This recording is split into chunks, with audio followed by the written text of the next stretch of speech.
mbokk Samagal TV mbokk internet yi ñu ngi leen di nuyu di leen ziar di leen wax ni tey seen émission waxtaan na ñu ngi koy amalee fii ci Mbour Ngaparou nag bu ñu fi ñëwee dañoo ñëw bergerie Ranéré ci El Hadj Ndiaye borom Latir borom UNESCO nga xam ne moom la ñu parrainé foire Mbour bi di 9e édition Ladoumède tey moom ñoom fii la ñuy wax dafay waxtaan ci bergerie bi xool ñaari maal yi nga xam ne mooy UNESCO ak Latir nan la ñuy waajalee foire Ladoumède 9e édition bi. waaye nag bu ñu fa jógee dañuy dem fële nga xam ne mooy bergerie Akhlou Badri fële ci Taara Diop Mbour ki nga xam ne mooy Bill Gates moom la ñuy ñëw tey jaar fa reer jox ko invitation d'honneur am waaye nag moom dinañ ñëwaat ak moom ci beneen fànn ci émission bu spéciale wala leen lan la bergerie Akhlou Badri di waajal ci 9e édition foire Mbour bi jërë ngeen jëf. asalaamaaleykum mbokki auditeur Samagal TV ñu ngi leen di nuyu di leen ziar ñu ngi fii ci Mbour. Plus particulièrement Ngaparou nekk bergerie Ranéré nekk bergerie de référence donc tey ku wax élevage Mbour wax bergerie Ranéré tey nag dafa nekk un jour spécial parce que tey association Ladoumède bu Mbour mooy wàcc foiram muy am du 11 au 20 février muy événement bu mag événement boo xam ne ñëpp ñi koy xaar tey sunu teewaay fii nag dafa am rapport ak événement bi parce que tey ku wax bergerie Ranéré wax El Hadj Ndiaye wax tey Latir Cissé wax seen put tey nag événement boobu dañ ko tuddee ki nga xam ni tey moo géré bergerie bi muy monsieur El Hadj Ndiaye mu nekk nii sama ndeyjoor donc ki yor micro bi mooy Chérif Alassane Sané donc su ko defee rek ñu dalal ki nga xam ni moo waral bés bi ki nga xam ni tey moom la ñu seet si ànd ak association bi ànd ak bureau bi yëpp muy monsieur El Hadj Ndiaye mu nuyoo rek su ko defee ñu daal di tàmbali waxtaan bi El Hadj Ndiaye yaa ngi en direct ci Samagal TV donc tey association Ladoumède déplacé wu seet si la ngir événement boobu nga xam ni Sénégal yëpp ñu ngi koy waaj muy événement boo xam ni éleveurs yëpp ñu ngi koy waaj muy foire Ladoumède Mbour nekk 9e édition nga nekk parrain bi El Hadj Ndiaye loo am tey kàddu yi ngay sànni par rapport ak tey événement boobu nga xam ni da nga ci am wàll bu rëy a rëy. Avant tout maa ngi nuyu ñëpp sama mbokk éleveurs yi fi toog di nuyu tamit waa Ladoumède waaw donc kontaan trop ci liñ ñu jaglelee foiru Ladoumède donc ñun Mbour rek lañ am donc Mbour lañ bokk Mbour tamit la ñuy tiitaroo donc tamit bu ñu jëlee lu mel ni tuddee ñu ko. donc duñ def lu dul kontaan ci daal. macha allah donc suñu jëlee tey lu mel ni tuddee la ko doo am lu dul contentement El Hadj Ndiaye tey ku la wax bergerie Ranéré tey Mbour di waaj seen événement boo xam ni mooy tey ñun suñu sag mooy sagu éleveurs yi surtout éleveurs Mbour yi ñu jël bis bi sargalee la ko loo am ci looy tey sànni ci loolu noo gisee tey. lii nga xam ne tey waa association Ladoumède ñoo la ko titré mooy parrainage bi. donc man dama naan parrainage bi donc pour man turu parrain la rek wante ñun waa Mbour yëpp lañ parrainé foire bi donc parce que tey jii ñun ñëpp ñooy ànd donc ñun ñëpp ñoo bokk bëgg-bëgg ñoo bokk dëkk Mbour donc boo dee xool ñun ñoo moom parrain bi donc man la ñoom Latir Cissé Baye Mor Modou Mbowul Seen ñoom ñëpp daal pour bañ a juum ñun ñëpp ñoom moom parrain bi daal donc boo gisee sànq ba léegi nuun gi laay maasal daal waaw. macha allah référence la ci càmm gi rawatina élevage Mbour muy Latir Cissé mu bokk tey si staff bergerie bii nga xam ni mooy bergerie Ranéré doomu ndeyam ñu parrainé ko mu mel ni moom lañ ko parrainé donc Latir looy nuyoo. waaw salaamaaleykum maa ngi nuyu ñëpp di leen nuyu Serif yéen ñëpp Baye Mor. sama nijaay Cheikh ñëpp Mor Sène mais toog di nuyu waa Samagal TV aussi borom gaal gi di wax ni xanaa kontaan rek quoi vraiment lii moom damaa jàpp ni dafa rafet quoi pour man lu rafet la quoi te jàpp naa ni daal Mbour am na parrain quoi pour man waaw am na parrain donc parrain la boo xamante ne jàpp naa ne même bu dul ñu nekk Mbour sax ñu nekk ci yeneen dëkk yi koo ne El Hadj Ndiaye sax lañ tuddee foire bi dañ ciy kontaan donc moo tax ma xam ni foire bi au delà de li nga xamante ni yéen nekk ci bureau bi yéen a ngi koy liggéey. dina am leneen loo xamante ni nit ñi ñoo koy defal seen bopp te ay bénévolat lay nekk su boobaa ndax nit ñi kontaan nañ ci parce que nitu nit ñi la aussi loolu donc buñ ko tuddee man jàpp naa ne bu Mbour di foire ba léegi pour man mu ngi doog a am parrain dëgg parrain boo xamante ni kenn gënu koo mérité woo parrain wu Mbour donc ndax dafa nekk ku xamante ni bi ñu xamante yàgg na dañoo xamante nag ci xar boobu xam naa ni ñi am at yooyu doon nekk ci xar te ci jaabante bëriwul woon te bi ma ko xamee ba léegi mës a changé donc man li may wax sax du ko wax ñi ko gën a jege mën naan sax papaam sax yenn saa du ko wax ci li ñuy wax man ak moom donc loolu muy seen aussi pareil donc loolu nit ku baax rek moo ko mën te boobu ba léegi mosuma ko gis mu changé waaw mosuma ko gis mu changé lu rafet lay wax ci nit di def lu rafet te élevage moom jàpp naa ni mu ci doxalee képp ku ko ci doxalee ku ne lii sax day nekk lu ndaw ci yow mën ngaa dem sax bañ ne yow yaay ministre de l'élevage pour man même bu ñu ko waxoon sax lu mu mérité wala nekk quoi ndax day rafetal saa su nekk quoi te ci loolu. waaw Serif ñu ngi leen di nuyu di leen ziare di leen masawu seen coono di kontaan bu baax a baax ci li ngeen xam ne ni moom ngeen tuddee El Hadj Ndiaye te comme ni ko El Hadj waxee rek mën naa ne Mbour yëpp lañ ko tuddee waaw te El Hadj nekk na nit koo xam ne ci élevage Sénégal def na ci lu ne di nuyu suñu nijaay Cheikh Sary mais nga xam ne tey jii mooy mag bi nga xam ne nii tey jii moo ñu jiite di kontaan ci moom bu baax a baax waaw Latir Cissé nag bi ñuy commencé ne woon naa la xam naa ne mooy yor suñu kàddu waaw ndaxte lépp loo xam ne ni wax na ko fi ci suñu kàddu la ko waxee wax ji rafet na comme que manewuma daal wax ju kii moom dama koy bàyyeek ñoom rek ñoom ñu continuer waxtaan wi mais kontaan nañ bu baax a baax di leen sargal di leen ndokkeel di leen wax ne foire bi ñu jëm yal na ci suñu borom yóbbu ak jàmm ñu defe ko nu kawe suñu njort waaw ci jàmm. waaw macha allah kàddu yu rafet na donc comme ni ngeen ko gisee ma wax ko ci commencement bi su ko defee rek ñu jox ko kàddu gi muy Mame Cheikh Dieye mu nuyoo ci turu association bi ñëw tey ci lii nga xam ni tey bergerie bii daf ko def ci jaloore ñu jël bés bi delloo ko njukkal ki nga xam ne mooy El Hadj Ndiaye su ko defee rek Mame Cheikh ñu ngi lay nuyu di la ziar. waaw Serif vraiment di am mbégte lool ak contentement bu baax ci li nga xamante ne wax dëgg yàlla moom la waa Mbour def muy loo xamante ne lu jéggi dayo la buñ koy wax tey fii ba suba duñ fi jóg parce que Latir wax na ko sànq ki nga xamante ne wax dëgg yàlla moom lañ parrainé bés bi muy El Hadj Ndiaye parrain bu mat parrain la boo xamante ne wax dëgg yàlla booy wax ay baaxam ak ay qualité am doo fi jóg mais gannaaw loolu wax dëgg yàlla Mor nee naa ko wax dëgg yàlla parrain bi mu dalee am ba tey mi ngi soog a am parce que lii bureau Ladoumède def tuddee la tey ji par exemple bés def délégation ñëw seet si la saafoonteeg yow wax dëgg yàlla lu rëy la te fii ñu ko defee tey ji par exemple fii lañ ko mat a defee muy bergerie bii nga xamante ne muy bergerie Ranérou muy bergerie référence di bergerie boo xamante ne yàgg naa sagal nit di bergerie boo xamante ne wax dëgg yàlla yàgg na fee dugal ay champion El Hadj Ndiaye mii ñi gis nii tey mi nga xamante ne moom la waa Mbour xool ba mu doy leen ñu def ko seen parrain foire bii nga xamante ne mooy foiru Ladoumède muy am le 11 février jëm ba le 20 muy am ci stade municipal bi moom moo njëkk a jënd xar yenn prix yi nga xamante ne prix yu jéggi dayo la kon loolu dañ koy delloo njukkal mu ñuy andilaat fii ay champion yoo xamante ne wax dëgg yàlla beneen affaire la yàgg a joxe ay ndaanaan te ñu mu koy jox da koy jëflanteeg ñoom ci jëflante goo xamante ne seen diggante la te boo ko gisee du wax kon tey ku mel noonu tey dafa jot ñu delloo ko njukkal vraiment di am mbégte lool ak contentement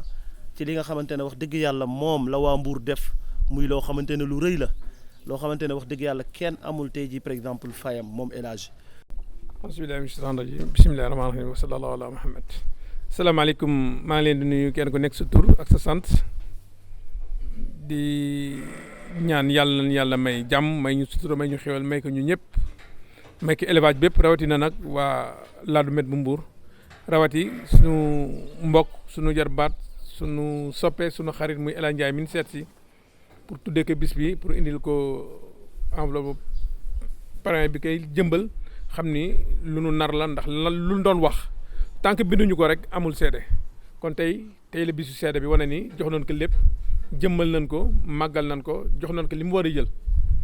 ndax élevage moom élevage ku ko si jéem a njukkal rek da nga koy jéem a fay bor njukkal bi nag tranga la ndax jikkoom moo tax ñu koy delloo tranga ndax ku yaru la ku noppi la waxam jëf la te kuy toog Sénégal fi rek mën naa am xaram génn na fii ñëw sa kër am lu mu fa def kon élage ku mu sóorul rek yàkkal na la di ko ñaanal yàlla jàmm ak sutura ak xéewal daal suñu tànk bi ñu nekkoon mooy président Ousmane Diop moo ñu yónni ak Ndiaye Diop vice président dañoo xaw a sori moo tax egseegun mais dañoo jàpp ne affaire bi ay 18 heures la ñu leen noonu dama bëgg a dem ndax dafa am yeneen tour yu ñu war a def moo tax ñu teel a ñëw nii ñu ngi lay yëgal daal El Hadj ñun lu nu am yéene nañ la ko du alal nag moo tax ñu tuddee la ko du dara xam ne da ngaa bokk si ñun te nit ki nag balaa moo sédd keneen na sédd boppam ndax bu nekkoon alal mën nañ ko wuti feneen xam ni def nga lu baax mën nga lu baax te lu baax ngay wax lu baax ngay jëf ak sa yar moo tax ñu tuddee la ko te fas yéene ne bis bi tamit dootu génn si waa Mbour seen bopp ndax bëgg nañ tamit lépp lu ñu sédd si àdduna ñu sédd suñu bopp ñun suñu biir incha allah ñu ngi lay gërëm ñu ngi lay sant ñu ngi lay ñaanal yàlla bëgg ëllëg nii ñu ko defee sa kër bu déwénee ñu fekke ko ba defe ko si beneen kër éleveur bu nekk fii si Mbour ñu ngi lay ñaanal daal sutura ak xéewal ci turu Mbour élevage yëpp ci turu Ladoumène di la ñaanal jàmm di la ñaanal xéewal di la ñaanal nga fekke lépp te bis bi ñu tuddee tamit bu ñu sañoon yaag say mbokk yëpp ngeen ñëw ànd teew ñu xam ni El Hadj Ndiaye am na ay mbokk ndax ñun au delà ak xar yi les latir wax ñun ay mbokk lan ndax ñi fekkee mbojj mi ñoo xam ni ñoo mën a xam ni dugub toll bon ngeen jéggal ma maa ngi sant yëpp di ñaanal ñëpp jàmm jërëjëf merci beaucoup. ni ngeen ko gisee rek donc ñuy rafetlu kàddu yi wax dëgg yàlla lii mooy wan ni élevage day boole donc lii mooy wan ni aussi ki ñu tànnal bés bi c'est pas par hasard donc ku déglu témoignage yi xam ni macha allah ku ko mérité la tey ku wax foire wax organisation donc tey gis nañ léegi foire yi organisation yu jéggi dayo la ñuy def tey président d'organisation Ladoumène toog muy Modou Mbow tey ñu lay laaj événement bii nga xam ni mooy 9e édition foire Ladoumène nan nga koy waajalee association Ladoumène nan la koy waajalee Modou Mbow. salaamaaleykum ñu ngi nuyu ñëpp di leen ziare bu baax di nuyu ñi fi daje ñëpp di leen ziar di nuyu waa Ladoumène di nuyu ki nga xam ne tey jii mooy El Hadj Ndiaye mi nga xam ne tey moom la ñu fekk si fii nekk parrain bi nga xam ne tey mooy parrain foire bi di 9e édition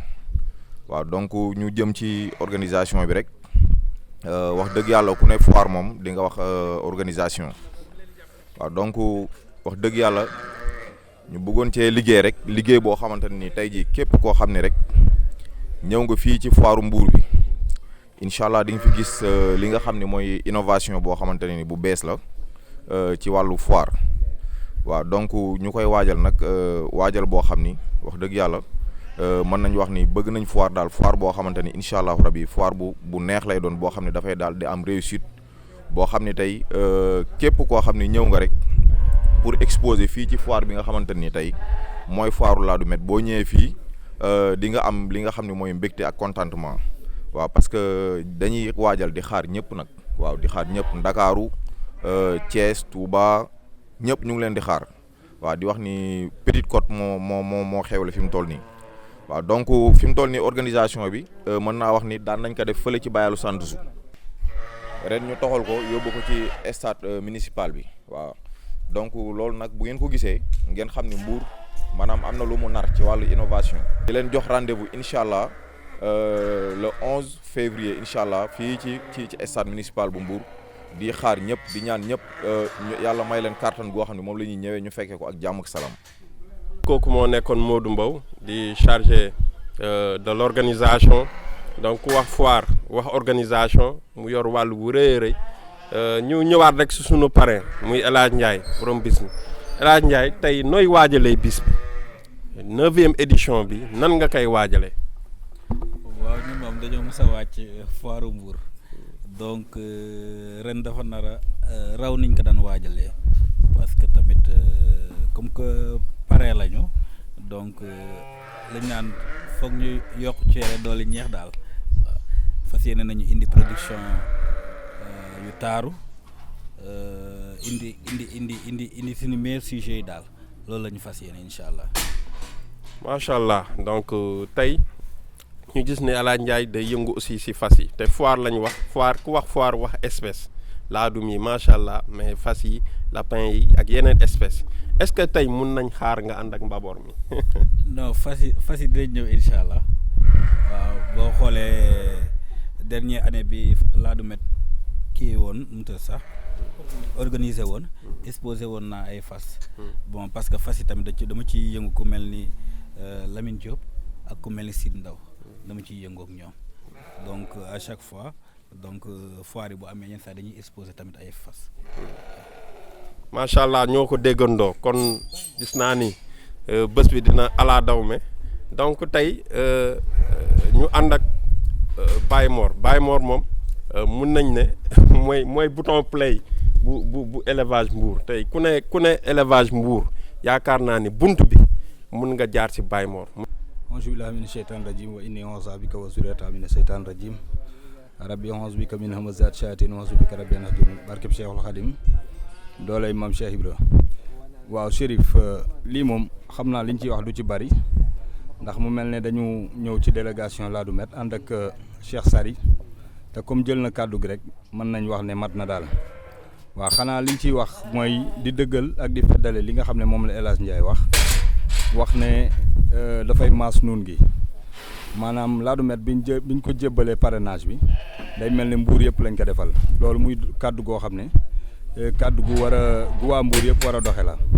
kon nañ jàpp ne ñun El Hadj Ndiaye ñu ñoo ko parrainé Ladoumène mais ñun membre Ladoumène ñoo parrainé suñ bopp kon sotti ci ak def ci la waaw ñu ñaan daal di ko ñaanal suñu borom wéral ko sàmm ko ba mébét yi mu ci am mu eggale ko bureau bi aussi yéene bi ñu am ci def foire bi nga xam ne niveau bi ñu ko bëgg a yéegal suñ borom may ñu kàttan musal ñu ci seytaane ba yéene ji yëpp àgg daal ndax xam naa ni bu baaxee rek Mbour la baaxal te comme lépp Mbour la moom ñu ñaan suñu borom defal ñu ci tawféex ñu am ci ndam barkeb Cheikh Ibra. donc ñu ngi rafetlu kàddu yi bu baax a baax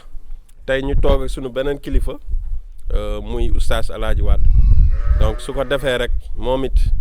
day nit koo xam ne mun nañ ne sage la tey jii nii mu ngi diisoog ñu bari yor jikkoy puso di ñaw mu ngi dox jàmm di dox tey loo xam ne mooy farata ci càmm gi muy sunu papa El Hadj Wade su ko defee rek ñu jox ko moom it kàddu mu sànni ci. asalaamaaleykum wa rahmatullahi taala wa barakaatuhu ñu ngi nuyu tabarakallahu ñi fi teew ñëpp di am kontante lool tabarakallahu liñ ko gisee rek mooy ne lépp rafet na ñu ngi ñaan yàlla jëme ko kanam te incha allahu rabbi yàlla da koy jëme kanam kii ñu ko parrainé muy El Hadj Ndiaye mën naa wax ne ren incha allahu rabbi lu kawe suñu njort mën naa am ndax xol bu rafet bu la ko yàlla joxe lu ne mën na ko am te fi ñu ko def tamit ki ñu ko jox tamit rafet baax na ndax nit ñi exemple la ci ba mu dalee liggéey ci xarak léegi mu ngi bëgg a yàgg kon mérité na lii ñu jox ko ñu ngi ñaan yàlla na yàlla defal ko ci lu kawe njortom am nañ ci yaakaar bu baax a baax di sant mboolem ñëpp Latir Cissé ñëpp daal waa association bi ñëpp ñu ngi leen di sant ñu ngi leen di gërëm ñaan yàlla daal lii yàlla na yàlla yeggale ko te jàmm rek a ci am incha allah rabbi. mënuñu wax sunu biir te duñ ci boole ñii nga xam ni ñoo waral jotaay bi muy xar yi nga xam ni ñoo ñu boole bergerie bii nag ku ko wax ñu fekk fi ay ndaanaan yii nga xam ni lañ fi fekk muy UNESCO di Latir ak ñi fi jaar ñëpp tey ma bàyyi leen kii nga xam ni mooy maam Cheikh Dieye maam Cheikh nga wax ñu tey ndaanaan yii ñi fi fekk tey nan nga leen di séentoo ci événement boobu nga xam ni moom lañ jub tey ñii soo leen doon présenté maam Cheikh ci nan nga leen di présenté. te loolu ak contentement mooy li ma wax sànq rek bergerie bi moom bergerie référence la parce que yàgg nañ yor ay champion parce que moom wax dëgg yàlla champion bu dem rek beneen day ñëw parce que bu ñu ne lee yaa juddale macha allah tey jii boo xoolee mâle bi def robe noir blanc bi si côté descendance su yaayam muy Latir moom surtout macha allah la ak roi Bachir mooy papaam parce que xar bi boo xoolee léppam El Hadj Ndiaye moom moo ko liggéey moom mii bergerie bii daanaka ay descendance am côté descendance su yaayam lépp fii la jóge parce que aussi ba ngay jógee ci Nadal doomu Landing la yaay na daal doom bu Birahim la El Hadj Ndiaye mii moo ko andi woon fii ci bergerie Ranérou doomu na daal bu jigéen moom lañ jël tey ji par exemple daal di koy jox macha allah mu jur Jupiter léegi nag mu jënd doomu dammel direct doomu dammel boobu moom lañ jël tey ji par exemple teg ko ci Jupiter di doom macha allah mu jur benn femelle bi ñu naan laf cat moomu wax dëgg yàlla boo dañ ko papaam jëf la jëfa ko jël jëfa ko jur jëf El Hadj Ndiaye mii moo demoon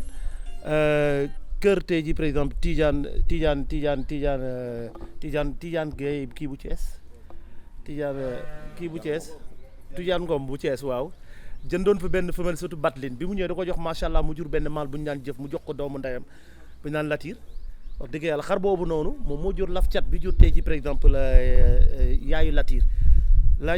rek papaam roi Bachir la léegi nag mu daal di koy jox tey ji Lamine Diop mi nga xamante ne bergerie Al Maktoum yóbbu fa femelle bi moom El Hadj mu croisé ko fa ci la tey ji par exemple Latir muy judd kon xar boo xoolee ci wàllu descendance ak wàllu pédigré ñoom dañ cee mës a dox parce que boo xoolee xar yi traversé tey ji par exemple gétt gi yëpp mi ngi ci Latir mii tey ji mooy kuy bii def noir blanc bi nekk xar moo xamante ne dafa bind taarixam ci descendance su tey ji par exemple ci léppam parce que moo nekkoon meilleur espoir foiru Mbour bi passé avec 13 mois génn ay mensuration yu jéggi dayo mu ñëwaat tey ji nekk mal adulte mu fas yéene ñëw tey ji par exemple ñëw ci foiru Ladoumène nekk mal boo xamante ne wax dëgg yàlla mal bu homogène la xar bu doy waar la ci wàllu mensuration xar bu jéggi dayo la am pédigré am descendance boo xoolee mal bi nekk suñu wet nii aussi tamit moom mooy UNESCO doomu Picasso la encore te Picasso doomu Saloum la yaayam di Calvin Cap kii El Hadj Ndiaye mi aussi tamit moom moo liggéey bi daal di koy jox tey jii par exemple bergerie Mystique bi ñu demee croisé ko ci la Picasso juddu parce que UNESCO mi yaayam aji farma surtout Abdou Fall la kon tey El Hadj wax dëgg yàlla xar yi mu téy def leen tey jii par exemple géniteur ci gétt gi daf leen maîtriser xam leen parce que xar boo ko maîtriser wul rek wax dëgg yàlla moom beneen affaire la waaw descendance su xar yi daf leen maîtriser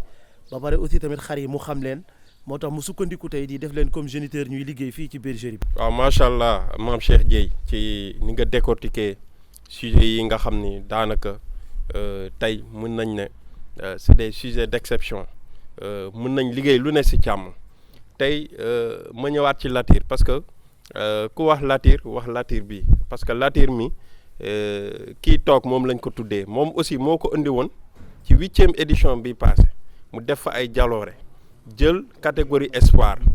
tey mu fas yéene ñëwaat ci foire bi Latir ñu bëri di poser wu question tey est-ce que da ngay tollanti wala nan ngeen di préparer mal bi nga xam ni tey ñu bëri dañuy ñëwaat juste pour visiter ko pour xool ko ndax tey mun nañ ko xaar si catégorie yoo xam ni dañuy yéeg jongante ndax day delloo buum si boy ba. waaw posé nga question bu am njëriñ quoi donc incha allah moom xam naa ni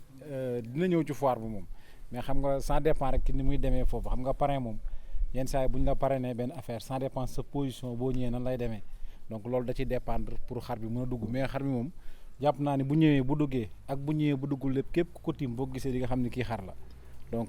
jàpp naa ni moo tax ma jàpp ni loolu day dépendre ci circonstances yi ci biir foire bi boo ñëwee parce que dina am ni muy demee am ni muy kiwee ak gars yi ak niveau foire bi donc lu ndaw rek loo xamante ni dafay xaw a indi ñagas ci foire bi loolu da nga koy daw donc moo tax doo jël décision ni damay dugg donc nag boo demee ba àgg donc xam naa ci ngay jëlee dernière décision yi mais ragal naa ni daal ak parrain moom ak foire Mbour bi ak ni ma yaakaaree ni dina ko amee niveau jàpp naa ni pour mu dugg moom du loo xamante ni nekkagum na ci xel yi loolu moom lu wér la mais nag visibilité bi moom ak ku ko tiim gis ko li nga xam ne xar mi moom kuñ ne day dugg bu dee yor nga maal bu war a xeex boo tëddee guddi di nga xool nan ngay def ba jaar ba mën koo gañe. waaw donc waaw lii lañ leen indiloon mënoon nañ fi waxtaan fii ba suba parce que fii ñu nekk nii histoire la mën nañ ci bind livre parcours bu riche macha allah ñu fekk fi ay ndaanaan ñoo xam ni tey dañoo am mérite bu nekk si càmm gi muy ku ci mel ni le parrain El Hadj Ndiaye Latir Cissé Sen Pout et tant d'autres ñu nekk si staff bi tey lu ñuy tàggatoo mooy dañuy jublu si sunu parrain su ko defee rek ñu bàyyi ko mu def dernier mot waaw lan mooy sa kàddu bu mujj ci bés bi nga xam ni Sénégal ñëpp ñu ngi koy waaj muy foire Ladoumène muy am du 11 au 20 février 2022 ci stade municipal bu Mbour te nga nekk parrain bi. dama am lu ma fàtte wax sax depuis sànq mooy parrain bi li ma naan ginnaawam dafa yaatu parrain bi ginnaawam dafa yaatu donc maa ngi ciy wax sama papa Villiers avant tout parce que tey jii bu ma demee ba bëgg xar mun naa ne moom la bu ma demee ba mun a jënd xar mun naa ne moom la donc kooku moom waruma wax ba terminer te tudduma ko muy sama papa Antoine Villiers bu Thiès sa parrain yi tamit kii ci la bokk Lamine Diop parce que tamit ku mu tudd xam ne Lamine Diop papa la ci man sama xarit la de même que Sidi Ndaw borom bergerie Ndaw et frère donc ñooñu ñëpp samay dama kii ak seq ak ñoom lu rafet loo xamante ne te teraanga rek lañ mës a seq donc te dara mës fee ñaaw donc buñ ma parrainé tamit ñoom xam naa ne dañ leen parrainé daal waaw donc maa ngi remercier ñëpp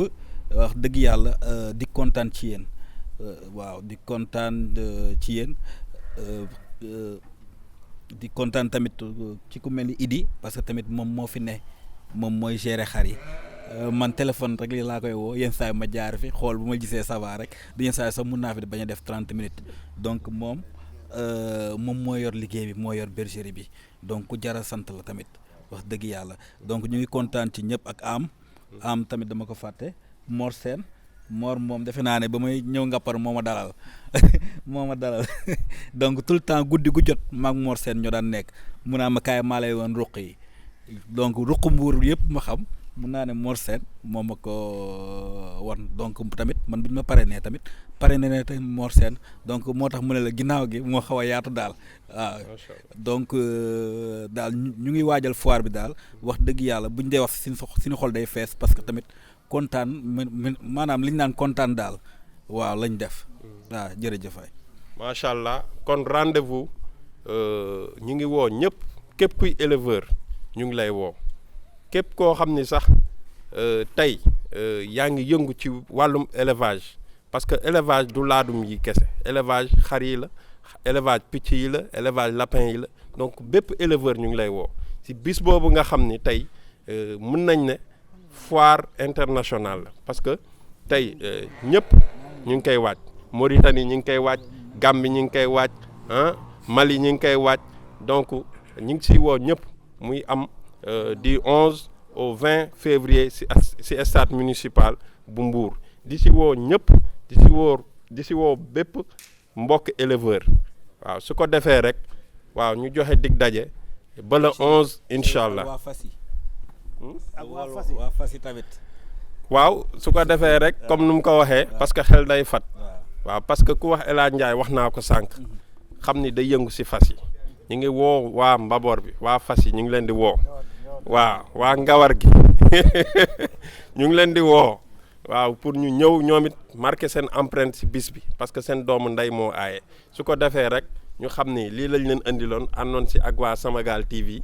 su ko defee ñu waaj bés boobu nga xam ni moom la Sénégal yëpp di waaj foire Ladoumède du 11 au 20 février incha allah.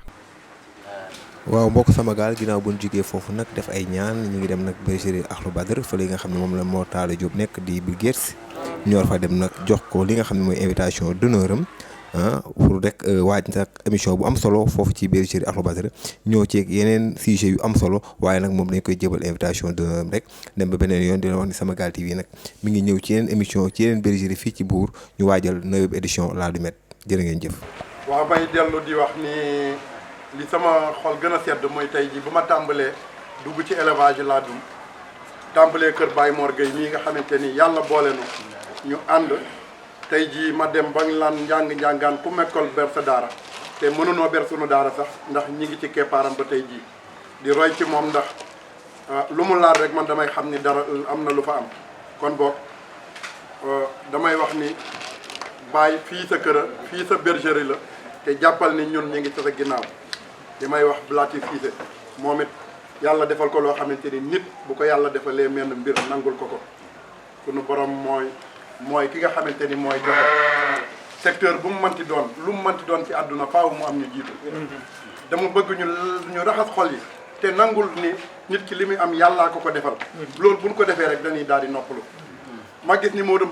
Mbaw mi toog tamit day exemplaire bu am solo ndax boo ko waxee mu ni man ak Latir démb la woon tey te tey wane na ko ndax à chaque fois am na benn xaram boo xam damay dugg turam xamuma xar bi presque sax muy Salma boo ko waxee mu tudd Salma tudd Latir Cissé kon boog loolu dafay am loo xamante ni lii day loo xamante ni yàlla moo na ci boole ku nekk am nga sa métier ñi fi toog ñëpp am na métier ndax defe naa ni lee ci bâtiment bii lee ma tiim na le muy tiwil yële defe naa ni ngañ caam mi moom moo ko fi def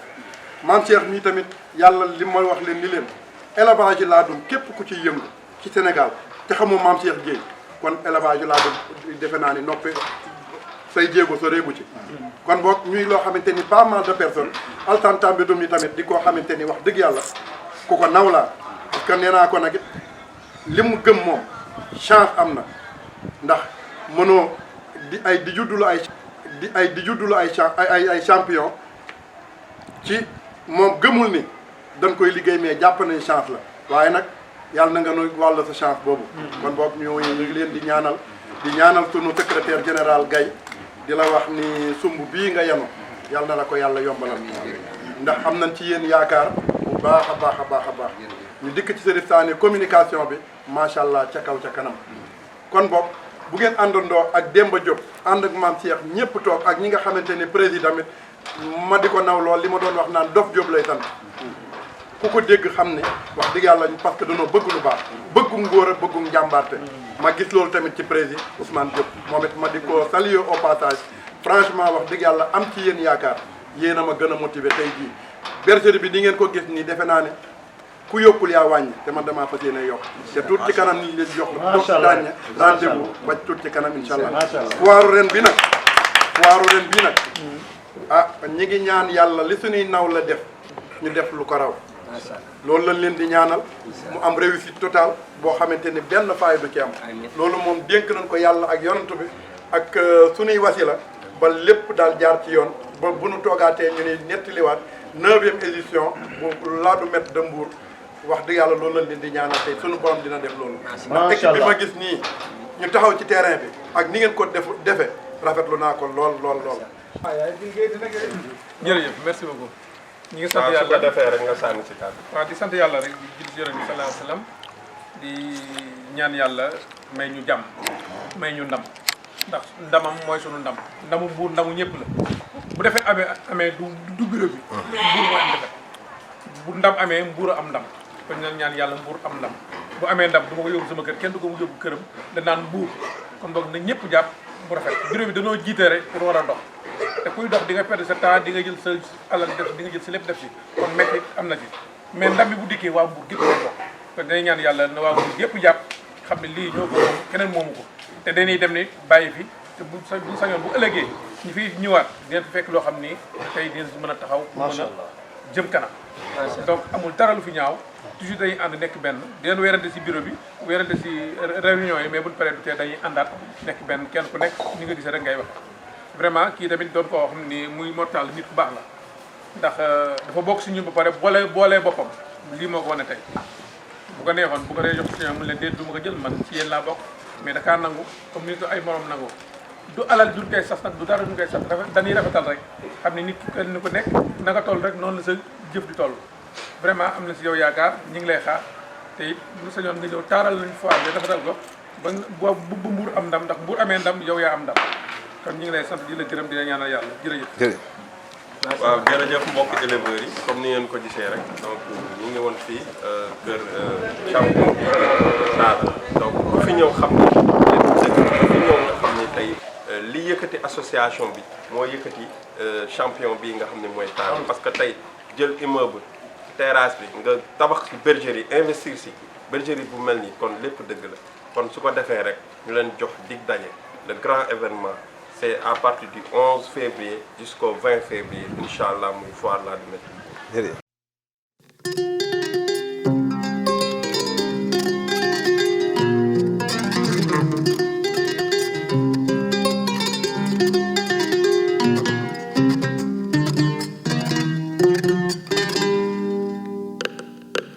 No,